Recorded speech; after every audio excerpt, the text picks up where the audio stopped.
সুপ্রিয় দর্শক, আসসালামু আলাইকুম। আপনাদের সবাইকে স্বাগত জানাচ্ছি এখনকার আলোচনায়। আপনাদের সঙ্গে আছি আমি সিরাজুল ইসলাম। দর্শক, আমরা গতকাল যে খবর দিয়েছিলাম সেই খবর কিন্তু আজকে আন্তর্জাতিক বিভিন্ন গণমাধ্যমে এসছে। ব্রিটিশ দৈনিক দ্য টেলিগ্রাফ বলেছে, ইরানের উপরে মার্কিন প্রেসিডেন্ট পরমাণু বোমা হামলার পরিকল্পনা করছে। এই বিষয়টি নিয়ে গত এপ্রিল মাস থেকে মার্কিন প্রশাসন চিন্তা ভাবনা করে আসছে, তবে এখনও চূড়ান্ত সিদ্ধান্তে পৌঁছায়নি। টেলিগ্রাফ এমনই দাবি করছে। আমরা গত রাতেই রাশিয়ার কোনো গণমাধ্যমে খবর দেখেছি, আর আমি তো কাল দুপুর থেকেই বলছি, অর্থাৎ 17ই আগস্ট থেকে আমি পরমাণু বোমা হামলার বিষয়টি এনেছি। আন্তর্জাতিক সব গণমাধ্যমে এই বিষয়ে খবর আসছে। তার মানে ব্যাপারটা ভেতরে ভেতরে খুবই কংক্রিট একটা খবর। এই অবস্থায় ইরান কি করবে সে কথাও বলেছি। ইরান নতুন করে জানিয়েছে যে শত্রুর যে কোনো হুমকিকে তারা চূড়ান্তভাবে ক্র্যাশ করে দেবে। এ বসে আমেরিকা এবং ইরানের মধ্যকার MOU কিন্তু গতকাল শেষ হয়ে গেছে মেয়াদ। সেক্ষেত্রে হরমুজ প্রণালীকে কেন্দ্র করে সংঘাতের নতুন অধ্যায় শুরু হতে যাচ্ছে বলে মনে করা হচ্ছে। ইরানের পক্ষ থেকে একদম সুস্পষ্ট ঘোষণা দেওয়া হয়েছে। আমেরিকাকে কয়েক সপ্তাহ সময় দেওয়া হয়েছে বা কিছুদিন সময় দেওয়া হয়েছে। এর ভেতরে যদি তারা হরমুজ প্রণালী থেকে ব্লকেট তুলে না নেয় এবং তারা যদি ইসলামাবাদ সমঝোতা যেটা হয়েছিল সেই সমঝোতায় ফিরে না আসে, অর্থাৎ কূটনীতি যদি ব্যর্থ হয়, তাহলে তারা সামরিক উপায়ে হরমুজ প্রণালীতে মার্কিন ব্লকেট ভেঙে দেবে। এই জায়গা থেকে একেবারেই মনে করার কারণ আছে যে আমেরিকা এবং ইরানের মধ্যে সংঘাতের নতুন পর্যায় শুরু হতে যাচ্ছে। এদিকে হরমুজ প্রণালীতে গত রাতেও একটি তেলবাহী জাহাজে হামলা হয়েছে।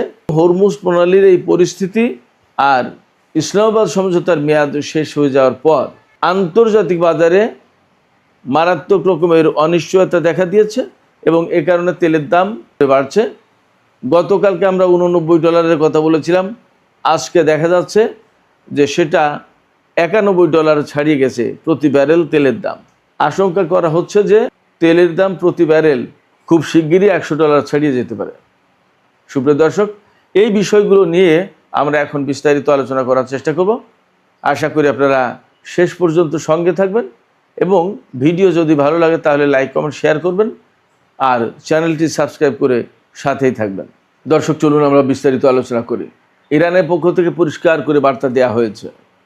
ইরানের সরকারি মহল থেকে বলা হয়েছে যে যদি আমেরিকা হরমুজ প্রণালীতে ব্লকেট তুলে না নেয় এবং যদি কূটনীতির পথে ফিরে আসে, দ্যাট ইজ কূটনৈতিক প্রক্রিয়া যদি ব্যর্থ হয়, তাহলে ইরান আমেরিকার উপর হামলা করবে। আমেরিকার উপর হামলা করা মানে হরমুজ প্রণালী বা এই অঞ্চলে মার্কিন বাহিনী যা মোতায়েন আছে তাদের উপর নতুন করে হামলা করবে এবং এই হামলা আঞ্চলিক পর্যায়ে ছড়িয়ে পড়বে, অর্থাৎ এই অঞ্চলের বিভিন্ন দেশের উপরেও ছড়িয়ে পড়তে পারে।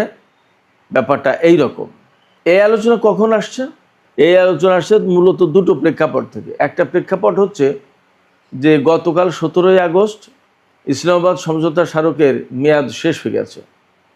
আর আরেকটা প্রেক্ষাপট হচ্ছে আমেরিকা নাকি ইরানের উপরে পরমাণু বোমা হামলার কথা বিবেচনা করছে এবং এখন আর নাকির পর্যায়ে নেই।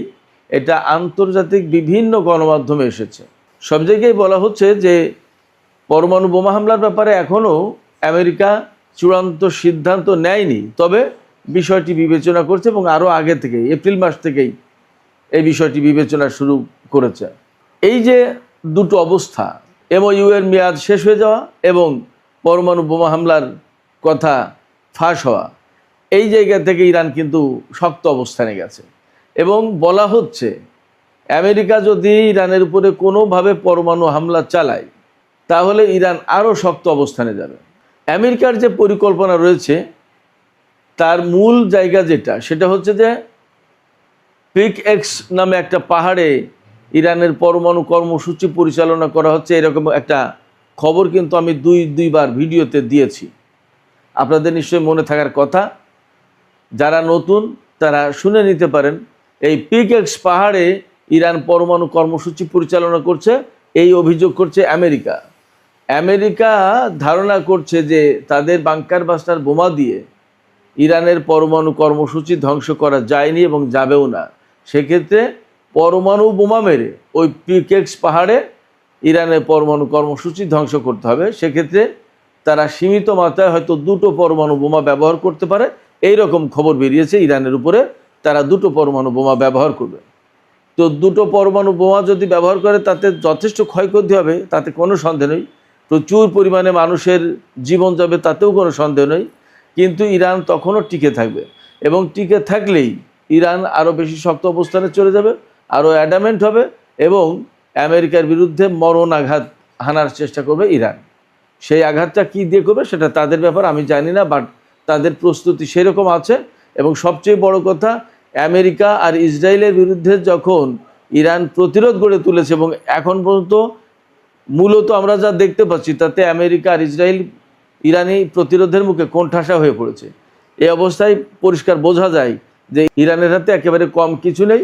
ইরান যথেষ্ট শক্তি সামর্থ্য নিয়ে এই প্রতিরোধ যুদ্ধ চালিয়ে যাচ্ছে এবং ইরানের আইআরজিসির পক্ষ থেকে সুস্পষ্ট ঘোষণা দেওয়া হয়েছে যে শত্রুর যে কোনো হুমকিকে তারা চূড়ান্তভাবে চুরমার করে দেবে। তো এই মুহূর্তে ইরানের সামনে সবচেয়ে বড় হুমকি পরমাণু বোমা হামলার হুমকি, সেটাকে তারা বিবেচনায় রাখছে এবং সেই হুমকি কিভাবে মোকাবেলা করবে ইরান সেটাও তারা ভাবছে। ইরানের সামরিক বাহিনী দেশের হাজার হাজার লাখ লাখ মানুষকে আমেরিকার বোমার তলে ফেলে দেবে এবং তারা মারা যাবে, এইটা দেখতে চায় না ইরানের সামরিক বাহিনী, তারা এটা দেখবেও না। সেক্ষেত্রে আমেরিকা যদি পরমাণু বোমা ব্যবহার করে তাহলে মরণপূর্ণ লড়াই হবে, এতে কোনো সন্দেহ নেই।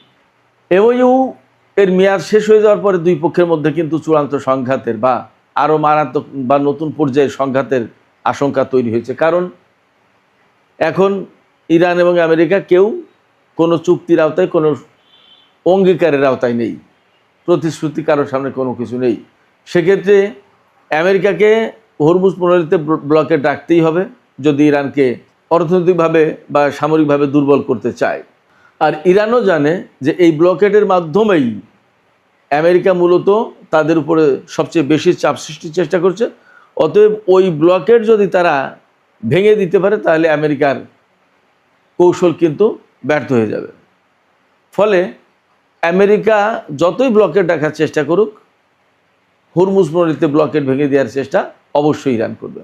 এবং আমি একটা কথা বলি, হরমুজ প্রণালী এলাকায় অবশ্যই ইরান আপার হ্যান্ডে, এই কারণে এটা তাদের পরিচিত এলাকা, তাদের নিজস্ব জায়গা। আর আমেরিকা নৌযুদ্ধের জন্য, জাহাজ যুদ্ধের জন্য যে সমস্ত রসদ পাবে, বিশেষ করে সংযুক্ত আরব আমিরাত, বাহরাইন এবং কুয়েতের ঘাঁটি থেকে, সেই ঘাঁটিগুলো তো শেষ। পঞ্চম নৌবহরের ঘাঁটি একদম শেষ, মোটামুটি যা বলছে তাতে শ্মশানের মতো হয়ে গেছে। তাহলে এই জায়গা থেকে যেহেতু সাপোর্ট পাবে না, তাহলে তারা জাহাজে কতটুকু অস্ত্র এনে, কতটুকু গোলা বারুদ এনে ইরানের বিরুদ্ধে যুদ্ধ করে তারা ইরানকে পরাজিত করতে পারবে। ফলে মনে হচ্ছে এই হরমুজ প্রণালীতে আমেরিকার যে ব্লকেড, এই ব্লকেড এখন আমেরিকার জন্য খুব আশীর্বাদ হয়ে আসছে না, ইরানের জন্য তাদের খুব কার্যকর একটা কৌশল বা ফাঁদ হিসেবে এটা আসছে না, বরং এই হরমুজ প্রণালীতে ব্লকেড আমেরিকার জন্য হিতে বিপরীত হচ্ছে। এটা তাদের জন্য মরণ ফাঁদ হয়ে যেতে পারে। আমরা দেখেছি এখানে ব্লকেড বাস্তবায়ন করার জন্য আব্রাহাম লিঙ্কন নামে বিমানবাহী রণতরী এখানে দীর্ঘদিন ছিল, তারা কিন্তু খুব বড় কিছু করতে পারেনি। শুধু তাই না, আমরা আজ পর্যন্ত দেখিনি আমেরিকা কোনো একটা জাহাজকে নিরাপত্তা দিয়ে হরমুজ প্রণালীর মাধ্যমে, হরমুজ প্রণালীর কোনো রুট ব্যবহার করে বের করে নিয়ে যেতে পেরেছে, একটাও যেতে দেয়নি ইরান। শুধু তাই না, নতুন করে ইরান আরেকটা হুমকি দিয়েছে, হুমকি না ঠিক, আরেকটা সতর্ক বার্তা দিয়েছে বিশ্বের বিভিন্ন জাহাজ কোম্পানিকে।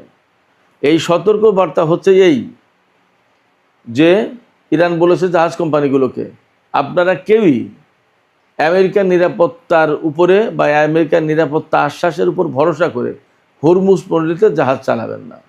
জাহাজ যদি চালাতে হয় তাহলে ইরানের কনসার্ন নিয়ে ইরানের নির্দেশিত পথে চালাতে হবে, আর তা যদি না হয় তাহলে কিন্তু প্রত্যেকটা জাহাজ আক্রমণের মুখে পড়বে।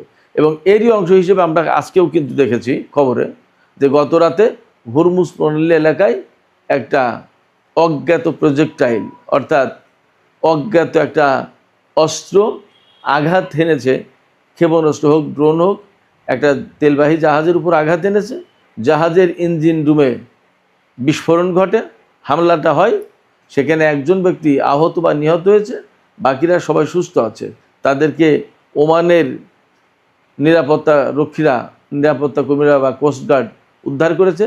কিন্তু ফ্যাক্ট হচ্ছে যে ওমান উপকূল দিয়ে যাওয়ার সময় ইরানের অনুমোদন ছিল না বলে এই জাহাজ যেতে পারেনি। তাতে দেখা যায় যে হরমুজ প্রণালী এলাকায় ইরানের কথার বাইরে গিয়ে, তাদের দিক নির্দেশনার বাইরে গিয়ে কোনো জাহাজ চলাচল করতে পারছে না। তাতে আমেরিকা হরমুজের এই পথ কখনোই একদম তাদের নিয়ন্ত্রণে নিতে পারবে এবং তাদের মতো করে পরিচালনা করতে পারবে এমন আশা বা এমন সম্ভাবনা আমরা দেখছি না।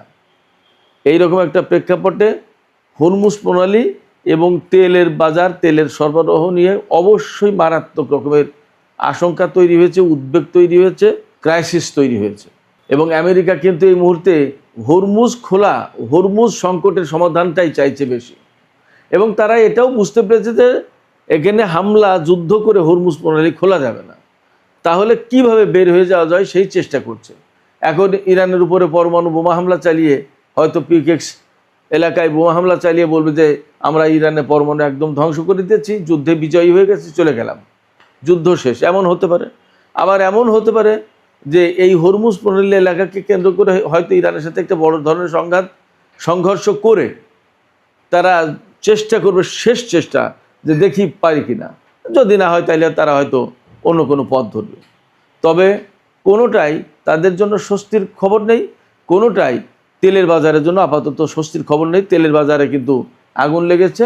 আমরা গতকালকে তেলের বাজারের যে দরদাম আপনাদেরকে জানিয়েছিলাম তার চেয়ে আবার বেড়েছে। গতকাল ছিল, আমি সর্বশেষ খবরে জানিয়েছিলাম, সম্ভবত $89 সামথিং, আর আজকে সেটা $91 পার হয়ে গেছে ব্র্যান্ড ক্রুড অয়েল। আর ওয়েস্ট টেক্সাস ইন্টারমিডিয়েট যেটা, সেটা $85 পার হয়েছে। তার মানে তেলের দাম বাড়ছে এবং ফোরকাস্ট করা হচ্ছে যে আগামী কিছুদিনের ভিতরে তেলের দাম প্রতি ব্যারেল $100 ছাড়িয়ে যেতে পারে যদি পরিস্থিতির উন্নতি না হয়। তবে একটু আশার কথাও আছে। গত পরশু দিন অর্থাৎ 16 তারিখে মাত্র 3টি জাহাজ চলেছিল, 17 তারিখে এই সংখ্যাটা আরেকটু বেড়েছে, তবে ডাবল ডিজিটে যায়নি। তার মানে 10টা জাহাজও হয়নি, এখনও অনেক অনেক বাকি। তেলের বাজার যদি স্বাভাবিক হওয়ার চেষ্টাও করে তাও কয়েক মাস লেগে যাবে। পরিস্থিতি যখন এমন এবং হরমুজ প্রণালী নিয়ে আপাতত আসার কোনো খবর জানা যাচ্ছে না, পাওয়া যাচ্ছে না, ঠিক এই রকম সময় ইরানের একটি গণমাধ্যম খবর দিচ্ছে, আল আলম টেলিভিশন চ্যানেল, আরবি ভাষার।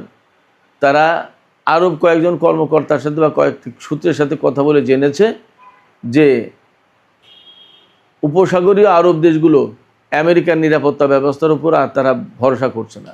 তারা বরং এখন চিন্তা করছে যে আমেরিকা যেহেতু তাদের নিরাপত্তা দিতে পারেনি এবং ব্যর্থ, এমনকি ইরানের সাথে ইসরায়েল এবং আমেরিকা যুদ্ধ করতে গিয়ে কোণঠাসা হয়ে পড়েছে, অতএব তারা আমেরিকার নিরাপত্তা ব্যবস্থার উপর আর ভরসা করছে না।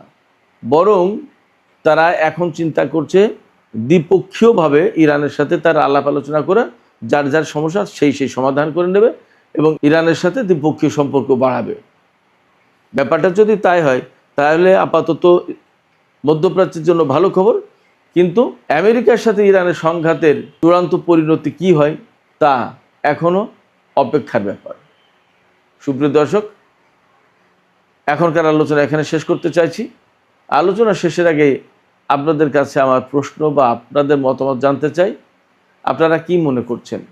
ইরান তো ক্রমেই অ্যাটাকিং মুডে যাচ্ছে এবং হরমুজ প্রণালীর একটা চূড়ান্ত ব্যবস্থা করতে যাচ্ছে। তাতে কি আপনাদের মনে হচ্ছে যে হরমুজ প্রণালীতেই আমেরিকা এবং ইরানের চূড়ান্ত সংঘাত হবে এবং জয় পরাজয় বা এই যুদ্ধের অবসানের ঘটনা এখান থেকেই ঘটবে? আপনাদের কি মনে হয়? আপনাদের মতামত জানিয়ে কমেন্টে লিখতে পারেন। আর ভিডিও ভালো লাগলে লাইক, কমেন্ট, শেয়ার করবেন এবং চ্যানেলটি সাবস্ক্রাইব করে সাথেই থাকবেন।